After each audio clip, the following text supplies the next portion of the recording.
सनातन धर्म और संत समाज का प्रचार व कुप्रचार ये एक अजीब सी पहेली है। इस पहेली के कई आयाम हैं, जहां कई बार तो ये समझ ही नहीं आता कि सच है क्या और झूठ क्या है। संत आसाराम बापू पर लगे आरोपों के बाद ये बहस एक बार फिर से छिड़ गई है कि सनातन काल से ही चली आ रही संत परंपरा पर आखिर चोट क्यों की जा रही है। ऐसे ही तमाम पहलुओं की पड़ताल की धार्मिक संस्था इंटरनेशनल स्पिरिचुअल ऑर्गेनाइजेशन ने, और इस पड़ताल में चौंकाने वाले खुलासे सामने आए हैं।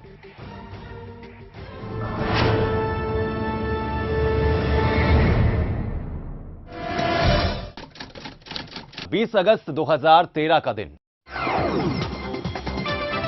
संत आसाराम बापू पर एक बड़ा घिनौना आरोप लगा। आरोप लगने की देर थी कि मीडिया को मानो टीआरपी के लिए एक मसाला मिल गया हो। कुछ मीडिया वालों ने तो आरोप तक तय कर दिए और भीख में मिले कच्चे चावलों को मसालेदार बिरयानी का एक रूप दे डाला। उसे अपने कमरे में बुलाया और उसके साथ फिर बलात्कार किया। और मीडिया ने एक महापुरुष की छवि को धूमिल कर करोड़ों लोगों की आस्था को ठेस तक पहुंचाई। ये सब आरोप हमारे संतों के बारे में लगाए जा रहे हैं।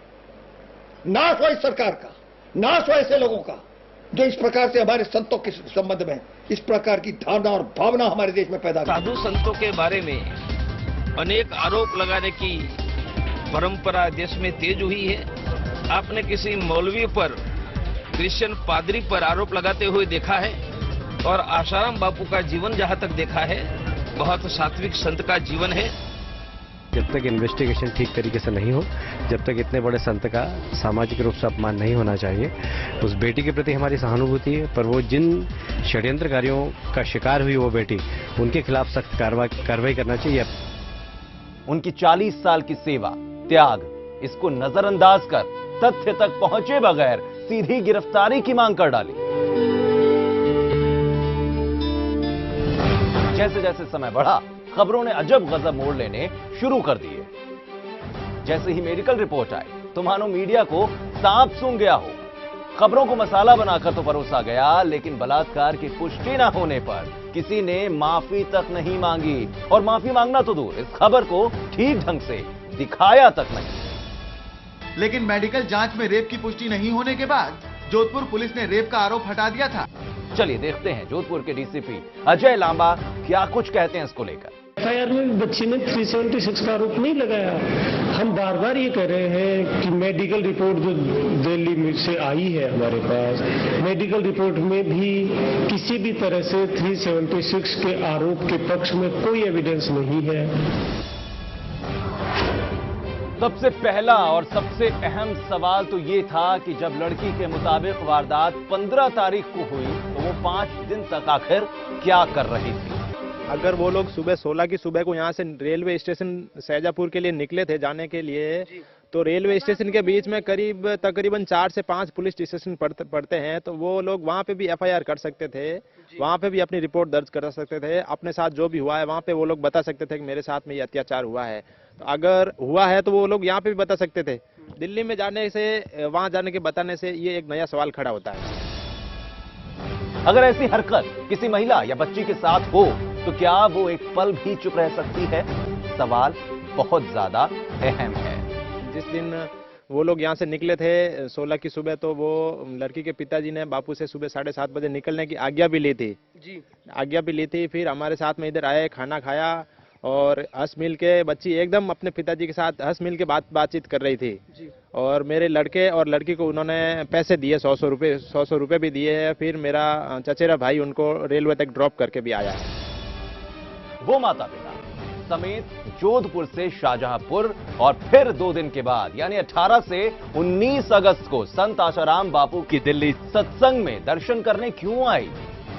उसके पिता अपनी बेटी को भूत प्रेत का साया बताकर आसाराम बापू से मिलने की बार बार मांग क्यों कर रहे थे? क्या इन पहेलियों को मीडिया ने सुलझाने की कोशिश की? बापूजी पर लगे आरोप सिद्ध होने बाकी हैं, लेकिन जिस तरह से मीडिया ट्रायल कर आसाराम बापू की छवि धूमिल की गई, उससे उनके साधकों को गहरा सदमा लगा है। इसकी सबसे बड़ी मिसाल है भोपाल आश्रम के वरिष्ठ पदाधिकारी देव कृष्णानी जी की सदमे से हुई मौत। उन्होंने 2 दिन से अन्न जल त्याग दिया था। देवकृष्णानी जी बापूजी के समधी और उनके पुत्र नारायण साईं जी के ससुर थे।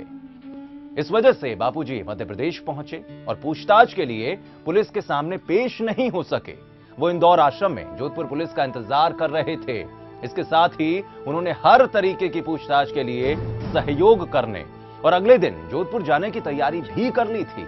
जब भी स्वास्थ्य में जैसे सुधार होता है तो जोधपुर, यहाँ तो फिर वो अगर पूछताछ के लिए पुलिस यहाँ आती है तो यहाँ भी पूरा, और सभी को मेरा साधुवाद।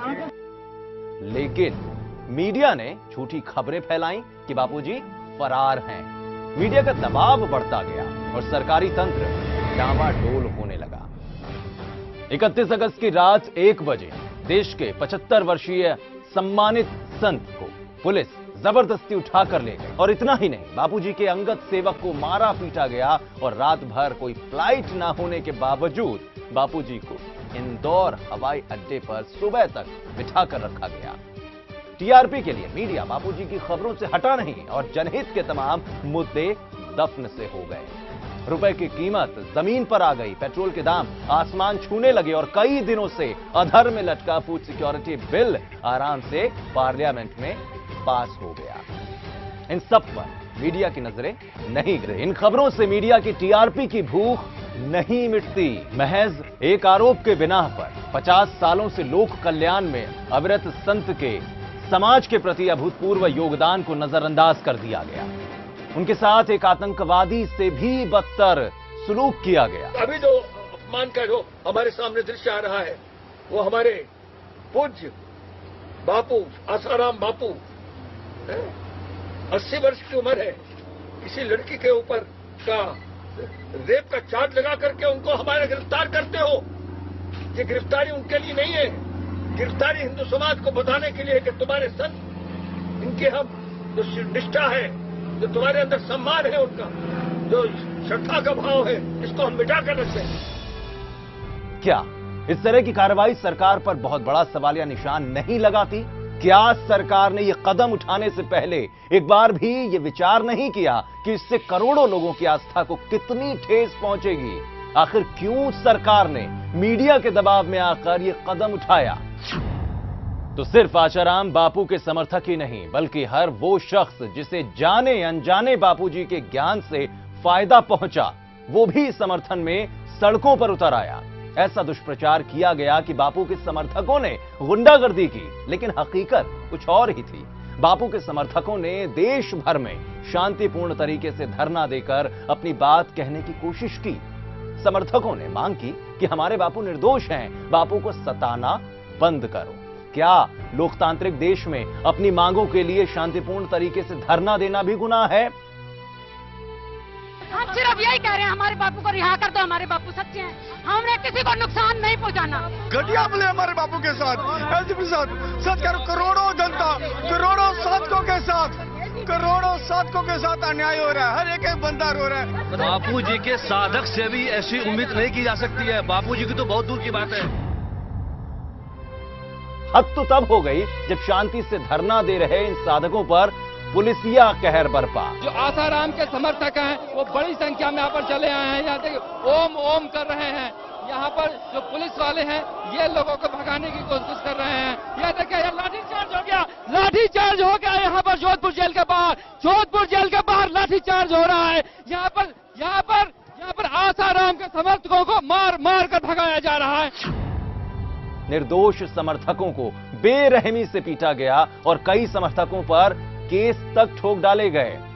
जुल्म ढहाने का सिलसिला यही नहीं रुका, जेल में बापूजी का पोटेंसी टेस्ट भी करवाया गया। सवाल उठता है कि जब खुद जोधपुर पुलिस ने यह बात कबूली कि एफआईआर में छेड़छाड़ का ही मामला है, रेप का नहीं, तो फिर पोटेंसी टेस्ट की जरूरत क्या थी?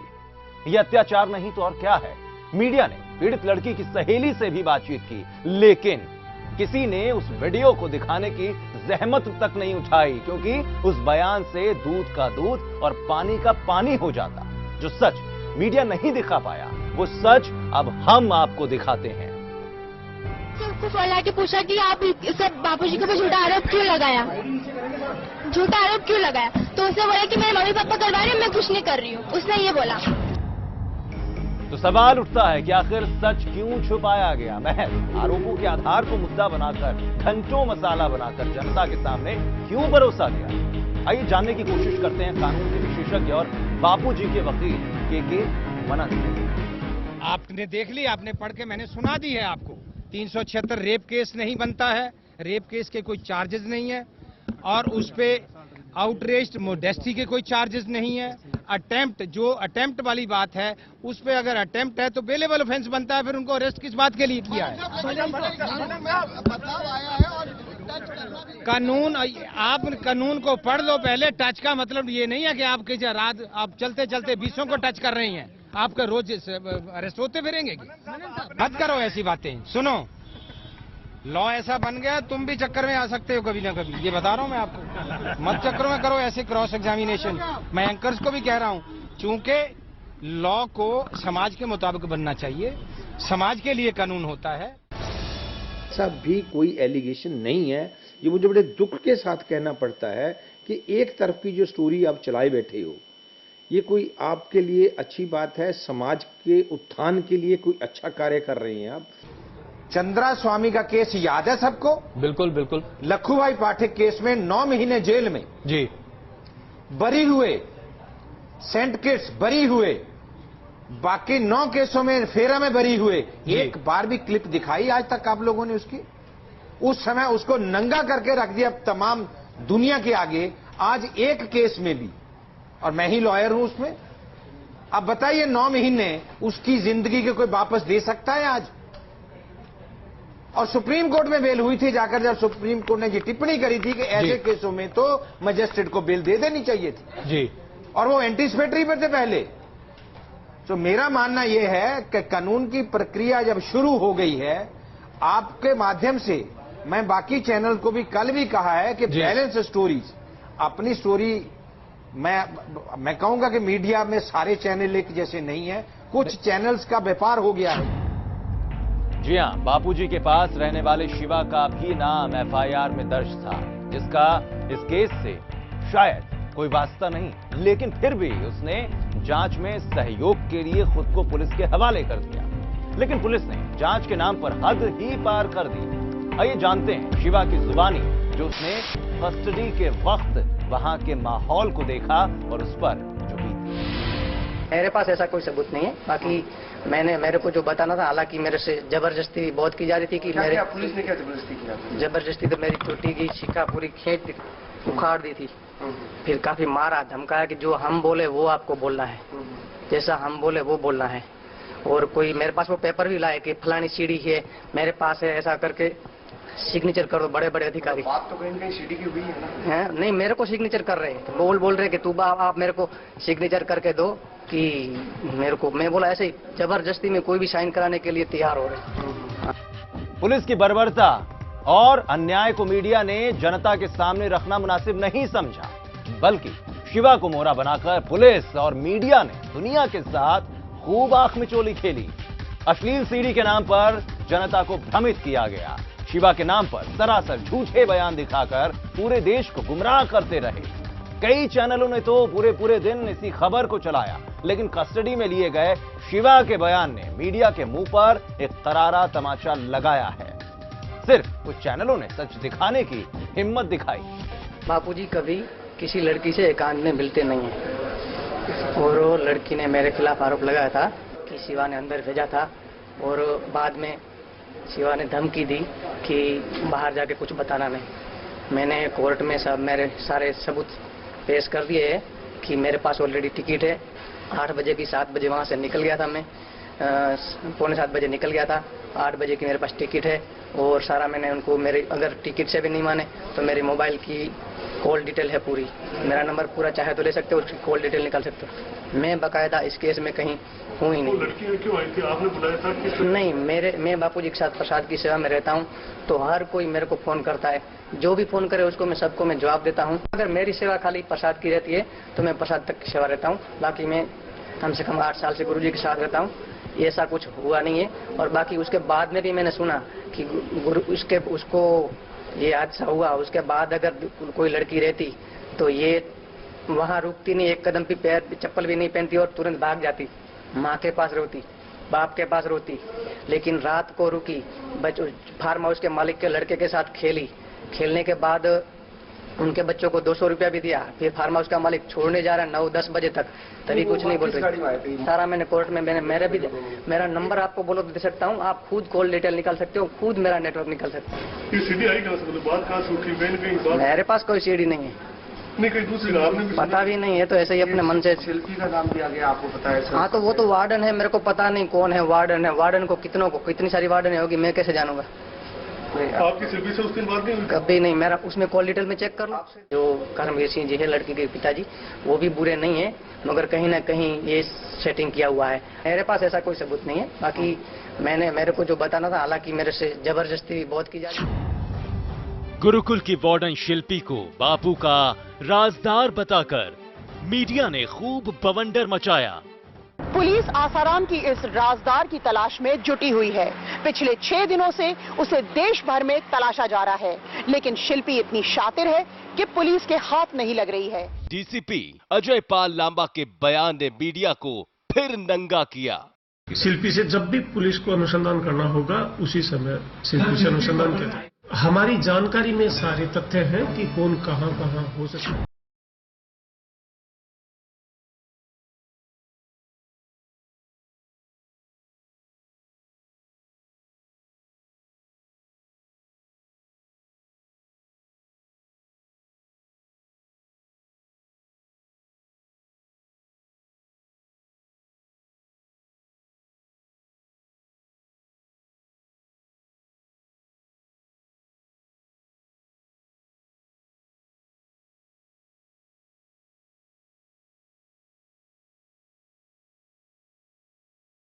आया था कि कुछ ऐसे भोरे हैं जहाँ पे कुछ मतलब धूप बत्ती और ऐसा तांत्रिक का ऐसा कुछ है, तो वो जस्ट हम चेक करने के लिए आए थे। एफएसएल की टीम भी आई थी, लेकिन सामान्य पूजा वगैरह का ही है, कोई ऐसा तांत्रिक का ऐसा कुछ हम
किया, मैंने देखा था उसका प्रोग्राम।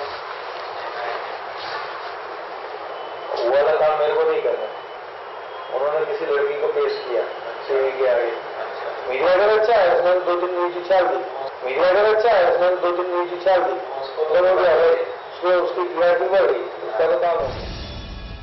क्या कोई अपनी पत्नी को इस तरह की बदनामी के दलदल में धकेलना चाहेगा? ऐसे में ऐसे लोगों को आप क्या कहेंगे, खुद ही तय कीजिए। जी हां, ऐसे ही षड्यंत्रकारियों में एक और नाम सामने आया था, महेंद्र चावला का, जिसने मीडिया में जोर शोर से कहा था कि आश्रम में तांत्रिक गतिविधियां चलती हैं। काली करतूतों में ब्लैक मैजिक करते हुए उसको देखा, पहले मीडिया को बताया। उसके सेक्स स्कैंडल्स देखे, वो हमने पहले से हम मीडिया को बता चुके हैं। ये जालसाज बार बार मीडिया को सारी बातें बताई हैं, ऐसा क्यों कह रहा है? ब्लैक मैजिक करते हुए उसको देखा, पहले मीडिया को बताया। ब्लैक मैजिक करते हुए उसको देखा, पहले मीडिया को बताया। क्या मीडिया इस देश का न्याय तंत्र है? अगर इसके आरोपों में दम है तो न्यायपालिका के दरवाजे क्यों नहीं खटखटाता है? लेकिन जस्टिस डीके त्रिवेदी कमीशन आयोग के सामने उसने खुद कबूला कि उसने आश्रम में कभी कोई तांत्रिक गतिविधि नहीं देखी। महेंद्र चावला को आश्रम से उसकी विकृत मानसिकता की चलते वहां से निकाल दिया गया था। राजू चांडक, इसे तो शायद उल्टा चलने का मानो शौक सा लग गया हो।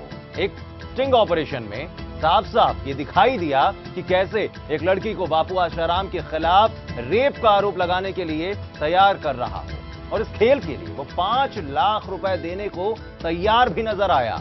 वो इनसे पूछने वाला नहीं कि आश्रम के इन भगौड़ों के पास रिश्वत देने के लिए 5-5 लाख रुपए कहां से आए। देखने से इसको एक बार ये खुद हो गई कि इसको क्या था, ये गो थ्रू हो गई। इसको उस समय जब भी जहां बोलेगी इसको याद नहीं करना पड़ेगा। सही है। एग्जाम देने अपन जाते हैं, पहले अपन तैयार कर लेते हैं नोट्स, ठीक है कि नहीं? अपन वो नोट्स अपने बना लिए कि कहीं देने, कहीं दिखाने, कहीं वो नहीं। आपके पिताजी की बात इसमें जितना मुझे कोऑपरेट करते हो पूरी तरह से, उतना मेरे को एक्शन फास्ट और उतना एक्शन में पावर मिले। दिल्ली मेरे लिए मेरा घर अहमदाबाद, समझ आ गया? मेरे पास 1 में 10 एडवोकेट हैं, हाईकोर्ट के जज हैं, उनसे सलाह लेकर मुझे क्या काम करना है, किस प्लेसमेंट पे करना है, वो मैं दे सकता। मैंने इसलिए कहा टाइम लेके आया, उतावल में मैं कोई काम नहीं करता। अमृत भाई उतावल में काम करता है, मैं उतावल में नहीं काम करता। मैं बहुत सोच समझ के एक कदम ठोक के 4 जगह मेरे जो है मिलने वाले, जो जुडिशियरी में है, जो इस लाइन के महामहिम है, उनसे सलाह लेके एक कदम पे फिर करता हूँ। पहले टाइम जाना जाए, जहाँ हमारे को 2005 से 2008 हो गया, 3 साल चले गए, कौन सी हमने कंप्लेंट नहीं की ना, तो 3 दिन बाद हो गए। आसाराम के ऊपर संदेश ने टाइट कर रखा है मामला, एक अखबार वाले, उसका डायरेक्ट इन्वॉल्व है, ठीक है? और इसके भी केस में वो मेरे को पूरा सपोर्ट करेगा, ठीक है? वो पूरी डिटेल स्टोरी वो देगा, ऐसे इसकी तांत्रिकी भी, और FIR भी देगा, एफिडेविट भी देगा, सब कुछ जानती देगा। उसके पीछे रास्ता ही नहीं रहेगा, पीछे बात क्या बात। और मैं चाहता हूं एफिडेविट और FIR वो गुप्त है। ताज्जुब की बात तो ये है कि ये